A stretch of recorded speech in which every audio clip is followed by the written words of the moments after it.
ये मेरी पत्नी है बाबा, डिप्रेशन का शिकार हो चुकी है, दिन रात दुखी रहती है बाबा, घर में बहुत क्लेश होता है, कृपया इसका इलाज कीजिए, हम लोग बहुत परेशान हैं बाबा।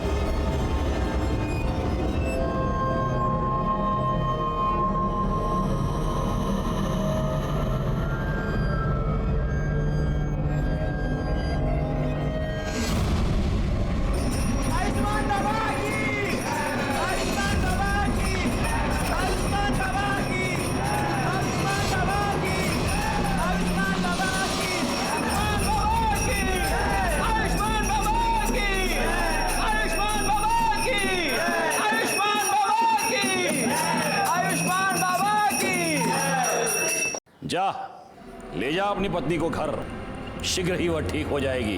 बाबा की जय हो, बाबा की जय हो। आओ भक्तों, बाबा का आशीर्वाद ले लो।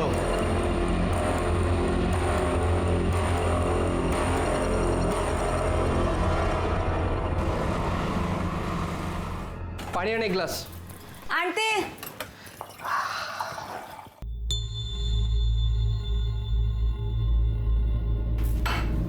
ये ले, घर घर के लिए। देख क्या रही है, पगार हुआ यार। मुझे नहीं चाहिए तेरे पाप की कमाई। क्या बोलिस? पाप की कमाई? ये मेरी मेहनत का पैसा है। मेहनत का पैसा? हाँ, ये मेहनत का पैसा है तेरा या तेरे उस ढोंगी कमीने बाबा की पाप की कमाई है? ए बाबा को कुछ मत बोला, देख दांत तोड़ दूंगा मैं तेरे। तू भूल गया उसका क्या किया था? वो बाबा जो भक्ति के नाम पे दूसरी औरतों की चुम्मा चाटी करता है। देख, मुझे तेरा नहीं पता, पर मुझे बहुत शर्म आती है इस पाप की कमाई खाने में। चल तेरी तो मैं।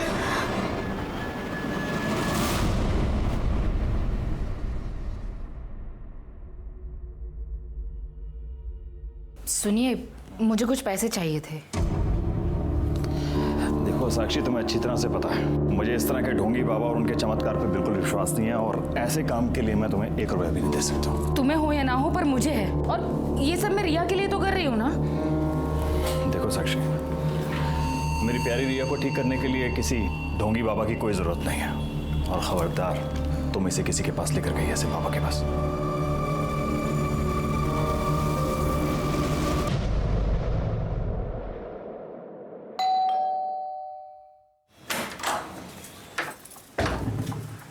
काजल, थोड़ी सी शक्कर मिलेगी? वाटी अनलेस? हाँ, वाटी।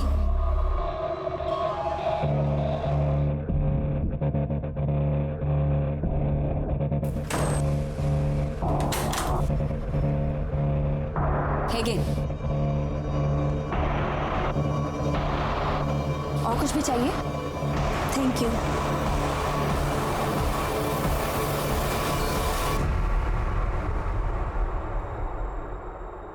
ठीक किया जो तुम इसे मेरे पास उपचार के लिए ले आई।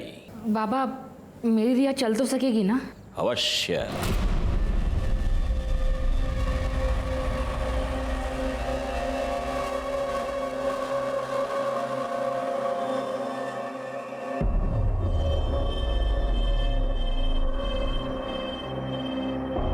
ले, ये तेल है, प्रतिदिन 3 प्रहर इस तेल से तेरी बच्ची के पैरों पर मालिश करना।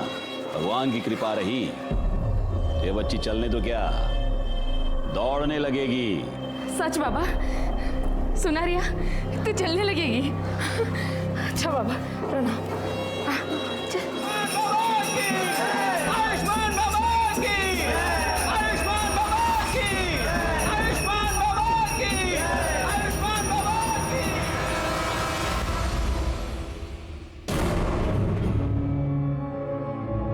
रिया बेटा, बेटा क्या हुआ?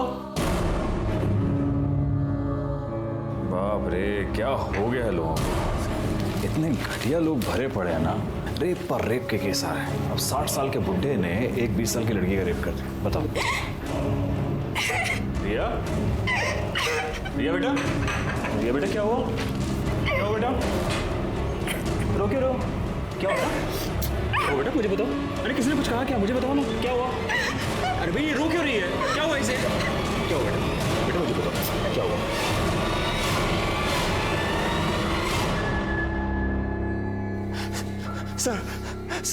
सर देखिए ना सर, मेरी बेटी के साथ क्या हो गया सर? सर मेरी बेटी के साथ सर रेप हो गया है सर। आप प्लीज बैठिए और मुझे शांति से बताइए कि एग्जैक्टली क्या। सर मेरे मना करने के बाद भी ना मेरी बीवी साक्षी सर मेरी बेटी को ना उस ढोंगी बाबा के पास लेके जाती थी सर 6 महीने से। बारे में सुना, हम रिया को उनके पास लेकर गए। बाबा ने इसकी नब्ज देखी और कहा कि ये ठीक हो सकती है। बाबा ने मुझे एक तेल दिया और कहा कि मैं उससे रिया के पैरों की मालिश कर, लेकिन उससे भी कोई फर्क नहीं पड़ रहा था। मैंने बाबा को बताया तो उन्होंने कहा कि शायद मैं ठीक से मालिश नहीं कर रही हूँ। मैं रिया को उनके पास लेकर जाऊँ, वो मुझे सही तरीका बताएंगे। पहले तो मैं डर गई कि कोई अनजान आदमी मेरी बेटी के पैरों को हाथ लगाएगा। मेनका, जी बाबा। मेरी आंखों पर पट्टी बांधो।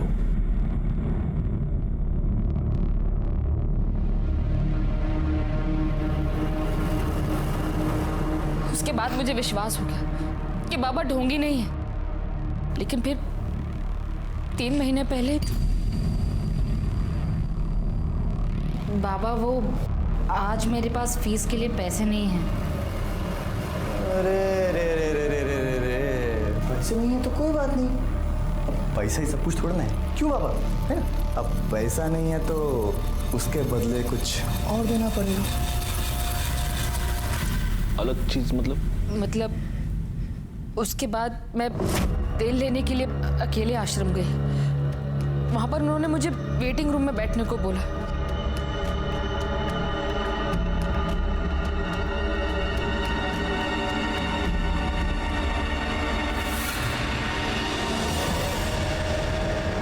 कौन था वो आदमी?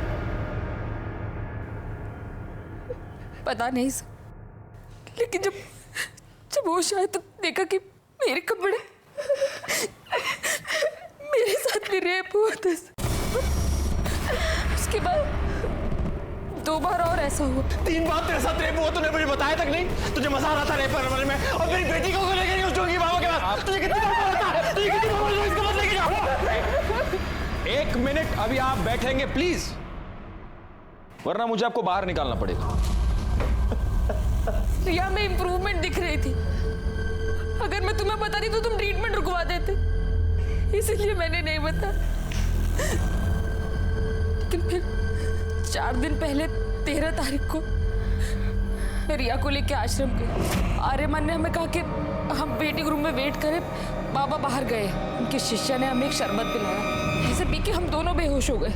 लेकिन बेहोश होने से पहले मुझे याद, आर्यमान मुस्कुरा रहा था। मुझे लगा कि फिर से, लेकिन जब मुझे होश आया तो मेरे साथ कुछ भी नहीं हुआ था। लेकिन रिया वहां से गायब थी।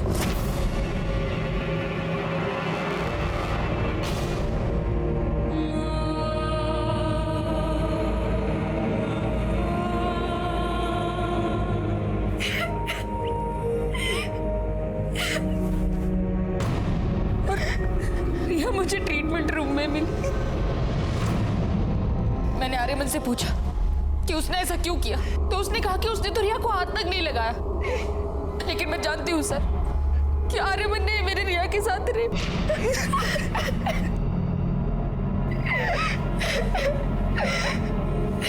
बेटा, क्या तुमने उस आदमी को देखा? वो आर्यमान ही था?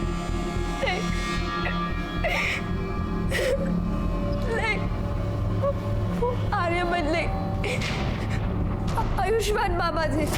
मुझे याद है, बेहोश होने से पहले जो आदमी मेरी तरफ आ रहा था, उसने वही चोला पहना था जो आयुष्मान बाबा पहनते। इंस्पेक्टर सर प्लीज उस बाबा और उसके बेटे को अरेस्ट कर लीजिए प्लीज सर। प्लीज सर, हमें न्याय दिलवा दीजिए प्लीज सर। कामनी मैडम, बच्ची को मेडिकल एग्जामिनेशन के लिए ले जाइए। आप भी जा सकते हैं।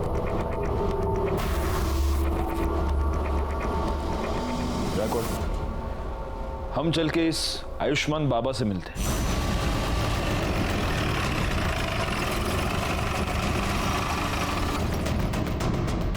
साक्षी हम पर ऐसे आरोप कैसे कर सकती है अपने बाबा के बारे में? देखिए, आपको जो कुछ भी कहना है पुलिस स्टेशन चलकर कहिए। चलिए। साहब एक मिनट बेटा, ये कोई आम आदमी चलते फिरते आदमी नहीं है, बाबा है, आयुष्मान बाबा। और इनके भक्तों को पता चला ना कि आपने इनको ऐसे उंगली भी लगाई है, दंगे भड़क जाएंगे साहब, बता रहा हूँ। दंगे वंगे बाद में, सबसे पहले तो तेरे को उठा के अंदर डाल दूंगा। चल यार ना, चलिए चल, मैं कह रहा हूँ कर रही है। ये सत्य नहीं है। सभी भक्तों को वही शरबत ग्रहण के लिए दिया गया था। उनमें से किसी को कोई समस्या नहीं हुई। आप चाहे तो दूसरे भक्तों से पूछ सकते हैं। बाबा 13 तारीख को आश्रम में थे ही नहीं, वो एक भक्त के यहाँ आमंत्रित थे। मैं स्वयं पूरा दिन उनके साथ ही था। हम लोग शाम को आश्रम एक साथ ही लौटे थे।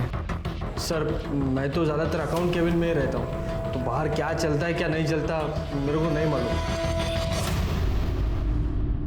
सच है, भगवान भी इंसान को नहीं पहचान सकता। मैंने साक्षी और उसकी बेटी को बहुत सहायता की थी, फिर भी न जाने क्यों उसने मुझ पर ऐसे घृणित आरोप क्यों लगाए। लेकिन आपको क्या लगता है बाबा, मतलब क्यों लगाए होंगे उसने ऐसे घृणित आरोप आप पर? एक ही कारण हो सकता है।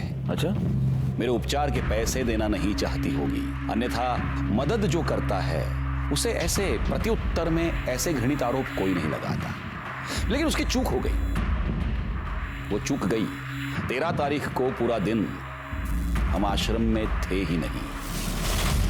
सर इसके असिस्टेंट गणेश ने भी यही कहा कि ये लोग शाम को वापस आए थे। क्योंकि यही सत्य है, हमारा शिष्य गणेश पूरा दिन हमारे साथ था, और जिस भक्त के यहां हम पूरा दिन उपस्थित थे, आप उनसे भी पूछ सकते हैं।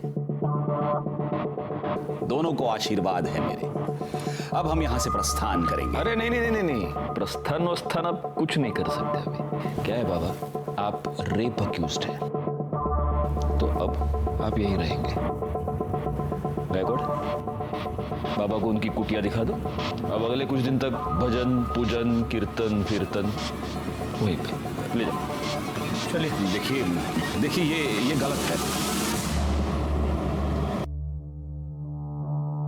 लड़की के कंप्लेन के बाद आयुष्मान बाबा को पुलिस ने रेप के केस में अरेस्ट कर लिया है। अभी भी तुझे लगता है कि तेरा बाबा ढोंगी नहीं है? काजल चुप बैठ। मैं बाबा को बहुत पहले से जानता हूँ, वो ऐसा कर ही नहीं सकते। और अगर रेप हुआ भी है ना तो बाबा ने नहीं किया है, वो उस कमीने आर्यमान ने किया है, क्योंकि वो आर्यमान एक नंबर का। अच्छा, तो फिर पुलिस ने तेरे बाबा को क्यों पकड़ा? हाँ, संभल के रहे। हाँ, संभल के रहे, कहीं बाबा तुझे भी अरेस्ट ना करवा देते। सर, ये रही रिया की मेडिकल रिपोर्ट। इस रिपोर्ट के मुताबिक रिया की बॉडी पर कोई सीमेंट नहीं मिला है। ये तो एक्सपेक्टेड ही था। 4 दिन बाद वो लोग कंप्लेंट लिखवाने आए थे। 4 दिन बाद हमें क्या मिलने? सर एक बात और, रिया की मेडिकल रिपोर्ट से पता चला है कि उसके साथ सेक्स हुआ है, वो वर्जिन नहीं है। नहीं, लेकिन कमली मैडम ये बात लेकर हम कोर्ट में नहीं जा सकते। बाबा का वकील पहली हियरिंग में ये साबित कर देगा कि रिया खुद सेक्सुअली एक्टिव थी और अब उसके माँ बाप बाबा को फंसाने के लिए सब चाल चल रहे हैं। नहीं, हमें कोई ऐसा पुख्ता सबूत चाहिए जिससे हम ये साबित कर पाए कि रेप बाबा ने किया है।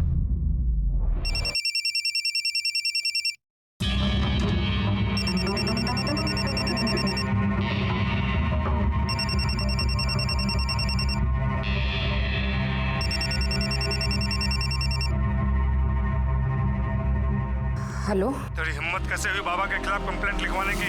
भूल गई बाबा कौन है? या तो कंप्लेंट वापस ले, वरना हम तुझे और तेरी बेटी को छोड़ेंगे नहीं। नहीं नहीं, मेरी बेटी को कुछ मत करना। वो कौन है? कौन है? कौन है? कौन बोल रहा है? हिम्मत है तो सामने आके बात कर। अरे फोन पे क्या धमकी दे रहा है? आ सामने। हेलो हेलो, काट दिया। जो भी ऐसे छोड़ूंगा। कहाँ जा रहे हो? अरे पुलिस को इन्फॉर्म करने जा रहा। नहीं नहीं, उसने धमकी दी है। साक्षी, तुम अब भी नहीं समझ रही हो, हमें पुलिस को इन्फॉर्म करना पड़ेगा। ये सब बंद होना चाहिए। नहीं, आप मेरी बात सुनिए ना। साक्षी प्लीज, देखिए मेरी बात सुनिए प्लीज साक्षी।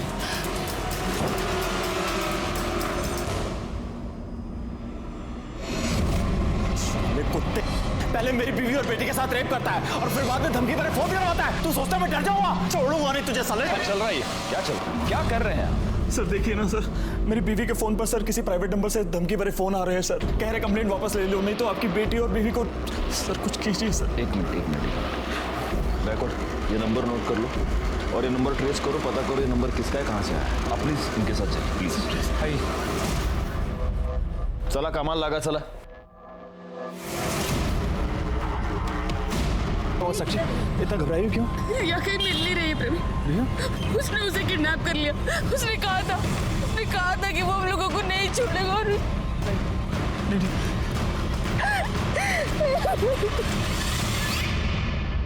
हरामखोर, रिया का रेप तूने किया है ना, मुझे सब पता है। क्या रे बड़ऊ, मैं किया है, क्या लगा के रखा है? लड़की ने देखा तेरे को, स्टेटमेंट में नाम तेरा, तो मैं कैसे किया है हा? और वैसे भी वो जो तू आशीर्वाद के नाम पे वो जो चोला डाल के जो चुम्मा चाटी करता है, तो ठगी कौन तू? तो रेपिस्ट कौन? तू, मैं नहीं, समझा? बकवास बंद कर, मुझे सब पता है। बाबा को मिर्ची लगी रे बाबा को मिर्ची, लेकिन क्या करे, मैं देखा रे तेरे को उस दिन आश्रम आते हुए। झूठ बोल रहा है तू, उस दिन मैं आश्रम में था ही नहीं, मैं तो शाम को लौटा था। ये जो तेरी झूठ की खिचड़ी है ना, ये तो येड़ा गणेश है ना, उसके साथ मिलको पुलिस से गया, मेरे को नहीं। मैं देखा तेरे को उस दिन शाम को वापस आते हुए भी, और रिया के साथ कमरे में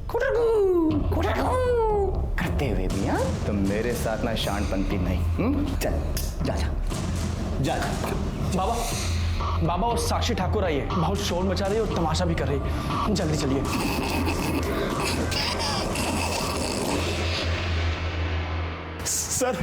सर हमारी बेटी रिया गायब हो गई है सर, उसे बचा लीजिए सर, उन्हीं लोगों ने सर किया है ये सब। लेकिन कब से गायब है वो? सर वो शाम को 5 बजे रोज की तरह नीचे वॉक करने गई थी, अपना फोन भी घर पर भूल गई। जब 6 बजे तक घर नहीं आया तो मैं नीचे देखने के लिए गई, पूरी बिल्डिंग पूरा कंपाउंड सब जगह दिख लिया, लेकिन रिया कहीं नहीं मिली। सर उस बाबा ने ये किडनैप किया है सर, मेरी बेटी को बचा लीजिए सर। देखिए आप निश्चिंत रहिए, हम जरूर रिया को ढूंढ निकालेंगे।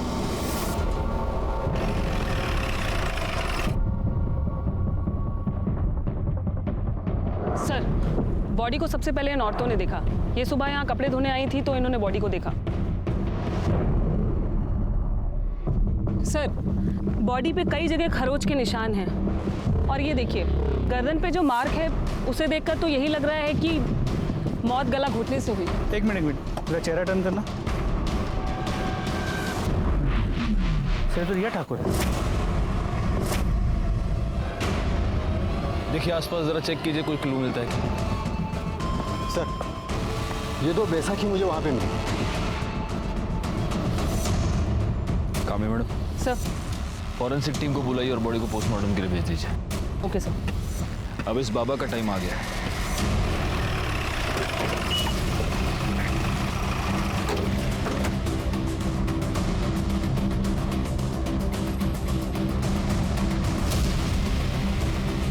या तो ताला लगा हुआ। सुनिए, ये इस आश्रम को ताला क्यों लगा हुआ है? पता नहीं साहब, हम तो जब सुबह दुकान पे आए तो देखा कि ताला लगा है। बैकवर्ड, एक काम करो, ये बाबा, उसका बेटा, इस आश्रम के लैंडलाइन नंबर्स सब फोन टैप करो और ये पता करो कि इस बाबा की और कहाँ प्रॉपर्टी, और जरा इस बाबा के भी डिटेल्स निकालो। ये ओरिजिनली कौन है, कहाँ से आया है, और ये सारी डिटेल्स मुझे जल्द से जल्द चाहिए। सर पुलिस ने लड़के की पहचान रिया ठाकुर के नाम से की है। ये वही रिया ठाकुर है जिसने आयुष्मान बाबा पर बलात्कार का इल्जाम लगाया था। याद है ना तुम्हें? इसी बाबा ने तुम्हारे सामने मुझे किस किया था। तब तुम ऐसे ही बस मुंह खोलकर उसे देख रहे थे। तुम्हारी इन्हीं हरकतों से ना उसे बढ़ावा मिला, और आज देखो उसने एक छोटी सी बच्ची को मार के फेंक दिया। पर तुम आज भी ना बस ऐसे ही खड़े रहना, कुछ मत करना, और जाप लगाते रहना कि तुम्हारा बाबा इनोसेंट है ना? सर कल रात को जब ड्यूटी खत्म होने के बाद आप घर चले गए तो एक आदमी ने कॉल किया था। वो कह रहा था कि रिया मर्डर केस के बारे में कुछ जानता है और आपको बताना चाहता है। मैंने उससे कहा कि आप घर चले गए तो उसने कहा कि मैं दोबारा कॉल करूंगा। उसने फ़ोन कट कर दिया और अभी तक उसको कॉल नहीं है। मैं सुबह से ट्राई कर रहा हूँ उसको कॉल करने की, लेकिन मोबाइल स्विच ऑफ आ रहा है। जोशी, पता करो ये नंबर किसका है, हो सकता है इससे हमें कोई इंपॉर्टेंट लीड मिले। Yes sir. रिया ठाकुर की पोस्टमार्टम रिपोर्ट के मुताबिक पहले उसके साथ रेप हुआ था, फिर 18 तारीख की शाम 7 और 8 बजे के बीच उसका गला घोट के उसे मार दिया गया। बॉडी पर सीमेन या कोई ऐसी चीज मिली जिससे मर्डरर को आइडेंटिफाई कर पाए? नहीं सर, बॉडी की फोरेंसिक रिपोर्ट 2 दिन बाद आएगी। 2 दिन? ठीक है, तब तक वेट करते, हो सकता है उससे कोई क्लू मिले। सर आयुष्मान ट्रस्ट के नाम से आयुष्मान बाबा की 4 प्रॉपर्टीज है, बोरीवली, दहिसर, वसई और विरार में, लेकिन चारों प्रॉपर्टीज में कोई रहता नहीं है, वहाँ पे ताला लगा हुआ है। जयकोट, एक काम करो, इन चारों जगहों पर सिविल में अपने आदमी रख दो 24 घंटे। पता नहीं क्यों मुझे ऐसा लगता है कि बहुत जल्द यहाँ पर कोई रहने आएगा।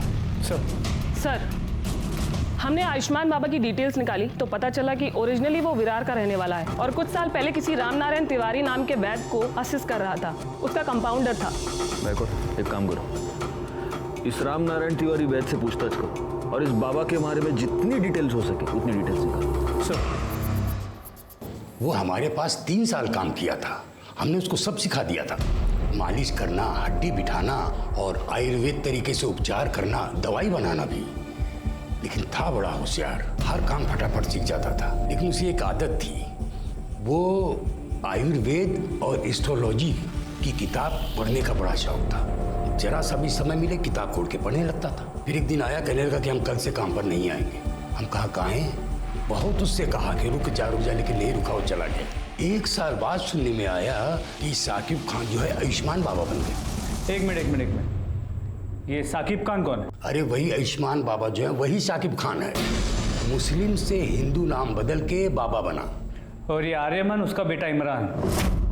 हाँ, जब उसकी जोरू मरी तो इमरान 2 साल का रहा होगा। तो इसने माँ का भी प्यार दिया, बाप का भी प्यार दिया। बहुत लाड करता था और लाड प्यार के चक्कर में लड़का खराब हो गया। अच्छा, ये आयुष्मान बाबा मतलब आपका साकिब खान जब भी आपके पास काम किया करता था तो जो महिला इलाज करवाने के लिए आती थी उनके साथ कभी उसने बदतमीजी की थी? ना, कभी कोई बदतमीजी नहीं। अच्छा, उसके किसी रिश्तेदार को आप जानते हैं? नहीं, बस परिवार का मालूम था, सो हमने बता दिया। सर, साक्षी ठाकुर को जिस प्राइवेट नंबर से थर्ड कॉल आ रहे हैं वो पिछले 24 घंटे में अलग अलग लोकेशन पर ऑन ऑफ हो रहा है। आपने ट्राई करके देखा? हाँ सर, हमने कई बार ट्राई किया पर हर बार ऑफ बता रहा है। और सर एक बात और, ये नंबर सूरज यादव के नाम पर रजिस्टर्ड है। हमने उसके घर का भी पता किया पर वो एड्रेस भी फेक निकला। आप लगातार ये नंबर ट्राई करते रहिए और उसकी लोकेशन ट्रेस कीजिए। सर, कल रात को जिस नंबर से कॉल आया था वो मोबाइल नंबर किसी निखिल परांजपे के नाम पे रजिस्टर्ड है। निखिल परांजपे? Yes sir. निखिल परांजपे तो आयुष्मान बाबा का अकाउंटेंट है, यानी कि वो हमें कोई इन्फॉर्मेशन देना चाहता है। हम यहाँ बैठे बैठे उसके फोन का वेट नहीं कर सकते। कामड़ी मैडम, एक काम कीजिए, आप फौरन जाके निखिल परांजपे के बारे में पता कीजिए। Yes sir.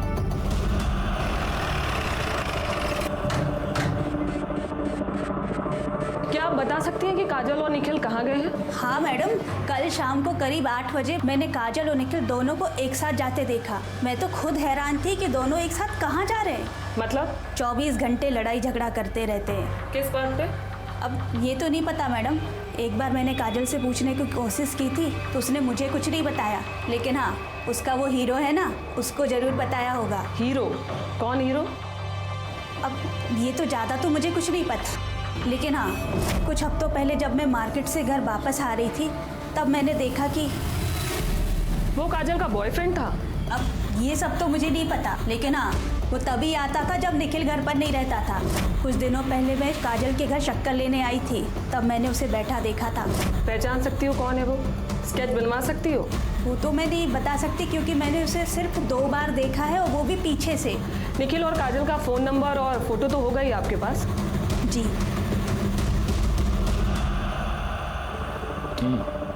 मतलब आयुष्मान बाबा सादिक खान है जो फ्रॉड करने के लिए एक हिंदू बाबा बना। बैकवर्ड, मैंने तुम्हें उसके प्रॉपर्टीज पर नजर रखने के लिए कहा था, उससे कुछ पता चला? नहीं सर, अब तक तो वहाँ कोई भी नहीं आया। पर आसपास के लोगों से पूछताछ की तो समझा कि उन प्रॉपर्टीज में हमेशा ताला होता है। वहाँ किसी को आते जाते देखा नहीं है। उसके बैंक अकाउंट चेक किए? उसे पैसे की जरूरत तो पड़ती होगी। वहाँ से भी कोई लीड नहीं मिल पाया। जब से बाबा गायब हुआ है अकाउंट्स में ना कोई पैसे डिपॉजिट हुए हैं ना ही विड्रॉ। बड़ी अजीब बात है, एक फ्रॉड बाबा गायब होता है, उसके साथ उसका अकाउंटेंट गायब होता है और साथ में अकाउंटेंट की बीवी भी गायब होती है। अच्छा, अभी कामड़ी मैडम ये बता रही है कि बीवी का किसी के साथ अफेयर चल रहा था। हो सकता है इन दोनों के बीच में बहुत झगड़े थे इसीलिए उसका अफेयर चल रहा था, या फिर उसका अफेयर चल रहा था इसलिए झगड़े थे। कोई और रीजन लगता है? सर मुझे तो लगता है झगड़े का रीजन उसकी बीवी का अफेयर ही हो सकता है। लेकिन अगर ऐसा है तो कल शाम को दोनों एक साथ कहाँ पर गए थे?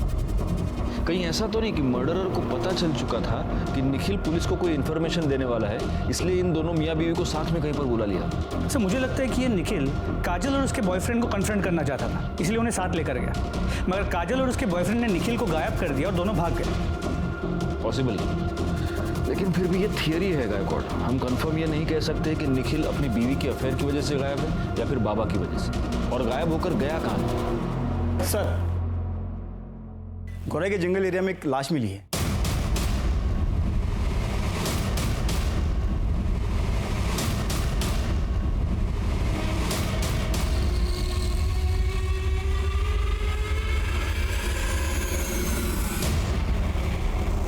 सर ये बॉडी तो काजल ब्रांच पे की है।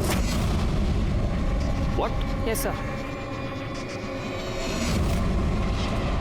सर जिस तरह साड़ी को लपेटा गया है उसे देखकर तो यही लग रहा है कि मर्डर से पहले रेप हुआ है। जरा ठीक से चेक कीजिए। Yes sir.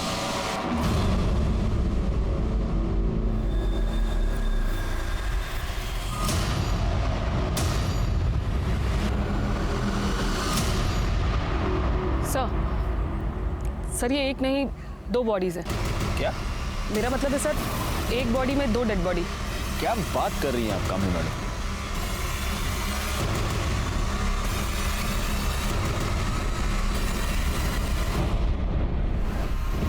बॉडी का निचला हिस्सा किसी आदमी का है और ऊपर का हिस्सा औरत का। या तो ये निखिल हो सकता है या फिर काजल का बॉयफ्रेंड। ये हो सकता है कि निखिल ने काजल को और उसके बॉयफ्रेंड का मर्डर करके टीम को बुला लीजिए। Yes sir. पता कैसे चलेगा कि ये बॉडी का निचला हिस्सा किसका है? सर एक आइडिया है। काजल के नेबर्स ने कहा था कि उन्हें यहाँ 1 साल हो गया है।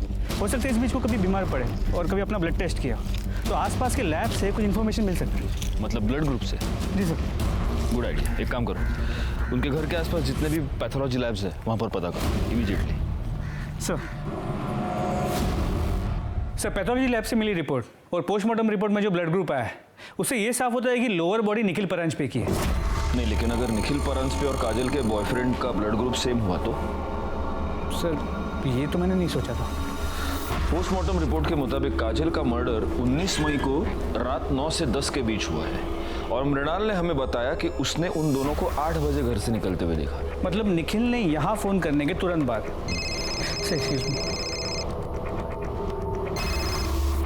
हेलो, ठीक है सर। गोरे के डंपिंग ग्राउंड के पास 2 आधी कटी हुई डेड बॉडीज मिली।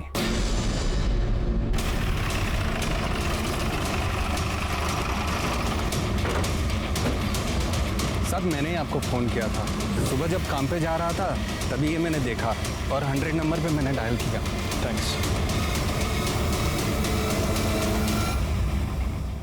जोशी बगा। सर ये बॉडी तो निखिल की है। मतलब इसे इतना तो क्लियर हो गया कि उस बॉडी का निचला हिस्सा निखिल का था। सर सिर के पीछे गहरी चोट है। हो सकता है मौत की वजह ये चोट ही हो। सर ये देखिए।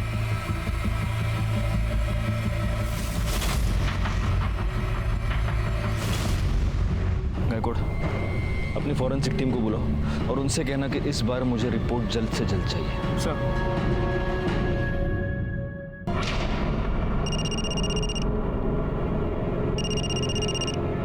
हाँ सर। कोई अपडेट? सर मैं यहाँ पे कब से नजर रखे हुए हूँ लेकिन कोई हलचल नहीं। सर मैं यहाँ पे कब तक रुकूँ? वो बोलता हूँ मैं, लेकिन अभी के लिए वहाँ पे नजर रखो। ठीक है सर, ओके।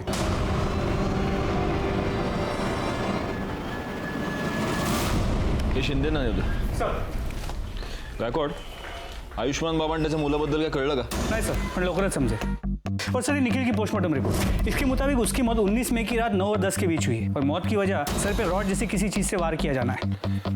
इसका मतलब सिर्फ घर से निकलते वक्त ही नहीं बल्कि मर्डर के वक्त भी ये दोनों मियाँ बीवी एक दूसरे के साथ हैं। गायकवाड़ एक काम करो, हमें जहाँ पर ये दोनों सिली हुई बॉडीज मिली पता करो कि मर्डर के टाइम पे वहाँ आसपास कितने मोबाइल नंबर एक्टिव थे और उन नंबर्स को बाबा, उसके बेटे और बाकी के असिस्टेंट के नंबर के साथ मैच करके देखो। सर ये रहे काजल के कॉल रिकॉर्ड्स। इस कॉल रिकॉर्ड के मुताबिक काजल के कॉल्स की ड्यूरेशन 1 से 1.5 मिनट की थी, सिवाय एक नंबर को छोड़ के। खोपोली में एक नंबर है, 3 हफ्ते पहले काजल ने उस पर 20 मिनट तक बात की थी। किसका नंबर है? काजल की माँ मुक्ता।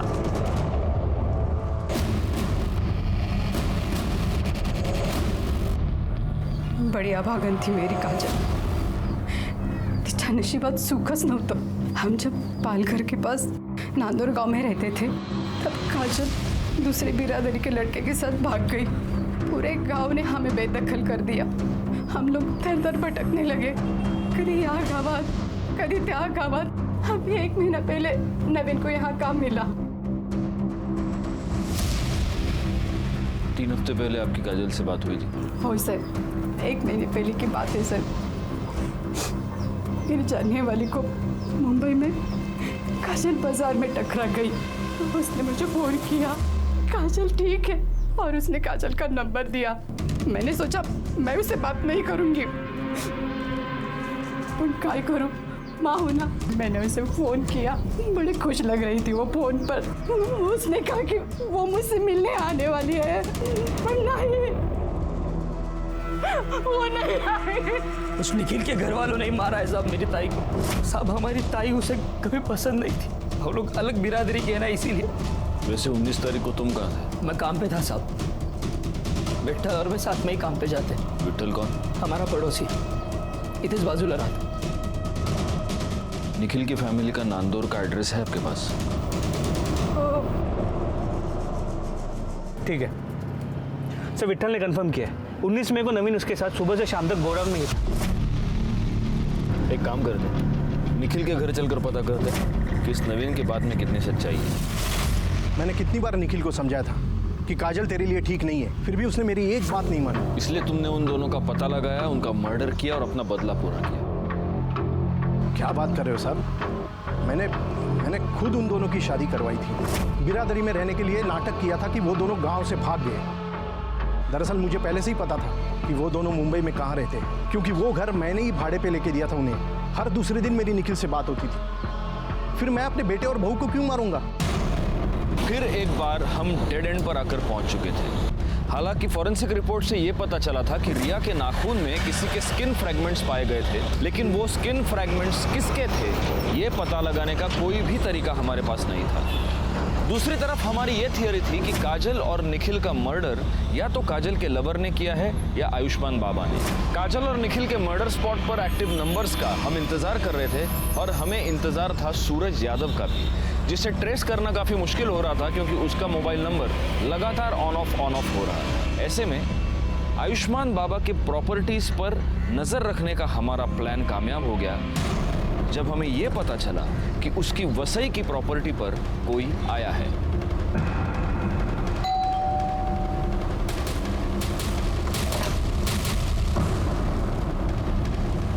जी, आपका नाम? माजिद खान। सादिक खान को जानते हैं? हाँ, वो हमारे फूफी के लड़के हैं, हमारे बड़े भाईजान हैं। बड़े ताज्जुब की बात है माजिद साहब, आपकी आवाज़ आपके फूफी के लड़के से बहुत मिलती जुलती है। देखिए, आप हमें खामखा परेशान कर रहे हैं। हमारे बड़े भाईजान का उन्होंने जो किया है उससे हमारा कोई वास्ता नहीं है। गायकवाड़,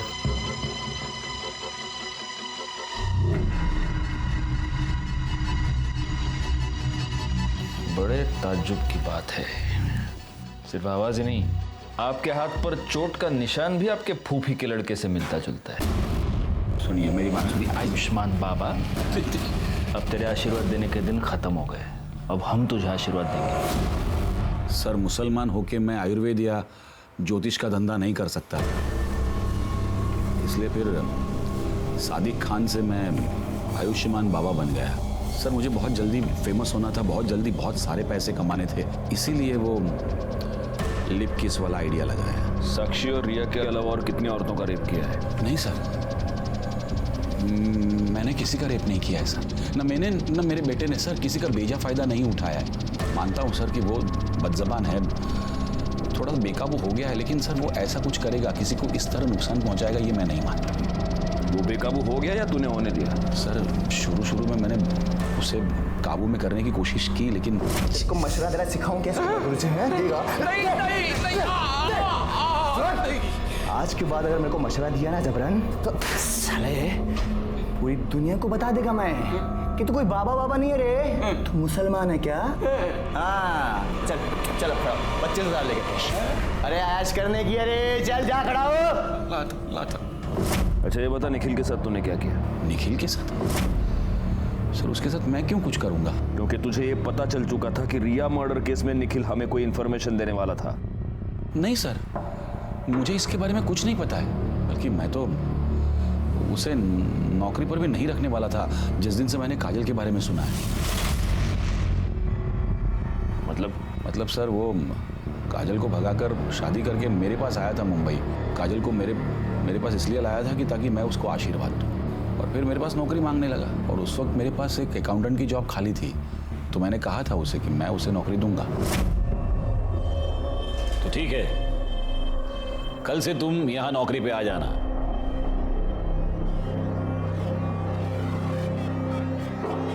बीवी है।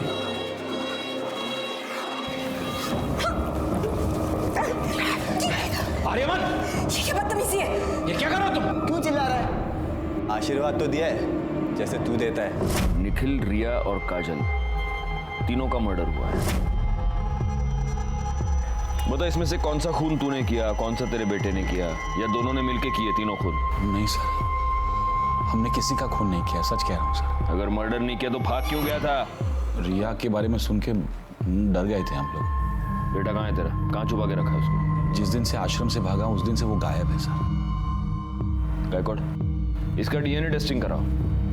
रिया के नाखून में जो स्किन का फ्रैगमेंट मिला उससे मैच करके देखो। आयुष्मान बाबा आखिर तक यही कहता रहा कि वो निर्दोष है, और हमारे पास भी उसके खिलाफ कोई भी पुख्ता सबूत नहीं था। हम उसके डीएनए टेस्ट के रिजल्ट का इंतजार कर रहे थे। आर्यमान अभी तक गायब था। ऐसे में हमारे पास उन फोन नंबर्स की लिस्ट आई जो 19 मई को रात 9 से 10 के बीच निखिल और काजल के मर्डर स्पॉट पे एक्टिव थे।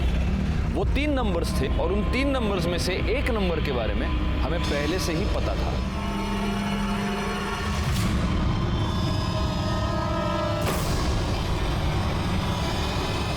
ताई की वजह से हमने बहुत दुख देखे थे साहब। मैं उससे बदला लेना चाहता था, पर पता नहीं था कि वो कहाँ रहती है। फिर पता चला कि आई को उसका फोन नंबर मिला है। तो तू पहली बार में ही कामयाब हो गया। तूने काजल को फोन करके गोराई बुलाया और वहां पे तूने उसको मार दिया। नहीं साहब, पहले मैं उसके घर गया था उसको मारने के लिए, लेकिन तब उसकी पड़ोसी ने मुझे देख लिया। दूसरी बार अखबार वाला पैसे लेने आया था। तो वो तू था जिसको मृणाल ने देखा था? मैंने सोचा कि ताई को किसी ऐसी जगह ले जाके मारना होगा जहां मुझे कोई देख नहीं पाए। हाँ बोलो नमीन। वो कुछ काम से मैं मुंबई आया था, तो आपसे कुछ जरूरी बात करनी है, मिलना था। अरे पर ताई, मैं वो सब आपको मिल के बताता हूँ। आप एक काम कीजिए, आप मुझे गुराई के पास आके मिलिए। अच्छा ठीक है, मैं आती है। क्या हो गया, यहाँ क्यों बुलाया? घर आ जाता ना। छोड़ूंगा नहीं। छोड़ उसे। देखा, मैंने तुझे कहा था इस तरह सुनसान जगह पे बुला, जरूर कुछ गड़बड़ है। सब उसके बाद मैं घर जाके विट्ठल को मना लिया, ताकि कल को अगर पुलिस पूछे तो उनसे झूठ कहे कि मैं दिन भर इमरान या फिर सूरज यादव।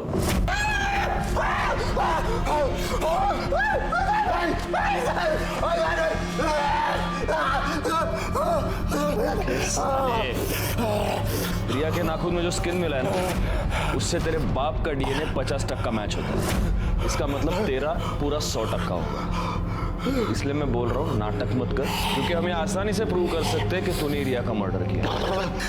और साहब, साक्षी और रिया का रेप मैं ही किया है साहब।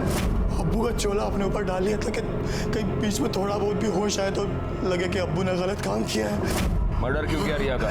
मैं बस कंप्लेंट वापस करवाना चाहता था साहब, पर वो रिया का बाप है ना, फोन पे बहुत अकड़ रहा था साहब। बहुत उल्टा सीधा बोला मेरे को, दिमाग पूरा चला गया था मेरा। बस मैंने सोच लिया था साहब कि इस साले को सबक सिखा के रहेगा मैं। मेरे को पता था कि रिया रोज शाम को ना कंपाउंड में वॉक करने को आती, और साहब उसके बाद उसकी बॉडी रात को मैं ठिकाने लगा दिया। पर ये सब बूढ़ा हुआ ना, वो मेरा अब्बू, उसने मेरे को सब करते हुए देख लिया था साहब, और बहुत घबरा गया था साहब। वो बहुत डर गया था, जबरदस्ती मेरे को छुपाया साहब। साक्षी और रिया पर रेप करने के जुर्म में और रिया के मर्डर के जुर्म में तुमको अरेस्ट करता हूँ। चार्जशीट फाइल करो। फॉरेंसिक रिपोर्ट से यह साबित हो गया कि वो स्किन आर्यमान की थी। निखिल काजल मर्डर केस और रिया मर्डर केस फाइनली सॉल्व हो गए। नवीन, जिसने अपनी बहन को एक भयानक, एक दर्दनाक मौत दी, उसका पूरा प्लान उसकी फोन की वजह से फेल हो गया।